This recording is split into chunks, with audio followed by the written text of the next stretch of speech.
So today we will describe Maxwell's electromagnetic wave equation in vacuum. We know that the differential form of Maxwell's equations in vacuum are given as follows. So these are Maxwell's four equations in vacuum. So these are the four equations. This is the first equation. This is the second equation. This is the third equation. In this equation, J stands for conduction current density and D stands for electric displacement vector. Now we know that J vector is equal to sigma E vector, and we also know that in vacuum electric displacement vector D vector is given by the formula epsilon naught E vector. If we put this value of J and D, then the Maxwell's third equation will be modified to this form, and this is the Maxwell's fourth equation. Now we know that electromagnetic waves do not carry any charge. Therefore, for electromagnetic waves in vacuum, the region will not have any volume charge density.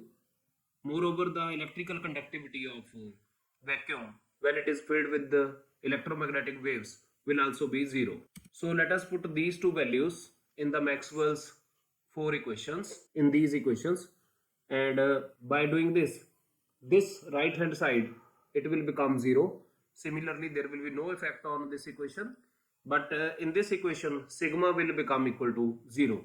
So therefore equation 1 and equation number 3, these will be modified, while equations 2 and 4 will remain same, and we will give them new numbers. Let us go to the new equations. So this will be the modified form of Maxwell's first equation. This will be of second equation. This is the third equation, and this will be the fourth equation. So these are Maxwell's four equations in vacuum, which is filled by a beam of electromagnetic waves. Let us now take curl of equation number 6, that is this equation. So when we will take curl of equation number 6, then the left hand side will become this one, and in the right hand side curly by curly t will be outside, and the curl will be taken off B. It will become del cross B. Now there is a mathematical identity that A vector cross B vector cross C vector, it is equal to B into A dot C minus A dot B into C. If we use A vector as del vector, similarly we put B vector equal to del vector and C vector equal to E vector, then above identity will become del cross E, and on simplification it will become equal to del into del dot E minus del square E. Now we can put this value in equation number 9, and on putting this value, equation 9 will become this one. Here we need to insert the value of del dot E and the value of del cross B. From equation number 5, we can see that del dot E is equal to 0, and from equation number 7, we can see that del cross B is equal to mu 0 epsilon 0 curly E by curly T. Now we will put these values there, and on simplification, we will get the result del square E minus mu 0 epsilon 0 curly 2 E by curly T square is equal to 0. This equation number 12, it is called Maxwell's wave equation for electric field. We know that electromagnetic waves contain electric field as well as magnetic field. So this equation is only for the electric field component. This equation actually describes how the electric field will vary with respect to space through this term, and how it will vary with respect to time through this term in a region which is filled with electromagnetic waves. Let us now find Maxwell's wave equation for magnetic field component. For that, we will take the curl of equation number 7. So this is equation number 7. We are going to take its curl. On taking curl, equation number 7 will become like this. Now we will again apply the mathematical identity on the left hand side that we have applied in the previous part of the article. So after applying that mathematical identity, del cross B will become del into del dot B minus del square B, and right hand side will remain as such. Now, according to Maxwell's equations, this quantity is 0 and this quantity is minus curly B by curly T.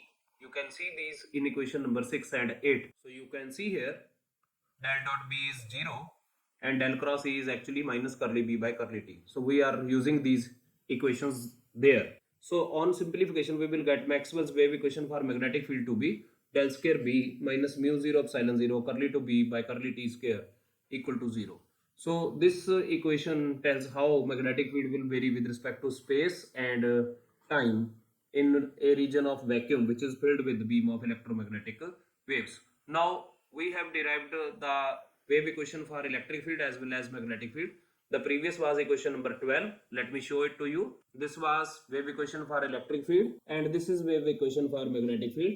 You can compare both of these equations and we can see if in equation number 12 we would have written V instead of E, then equation number 13 will be obtained.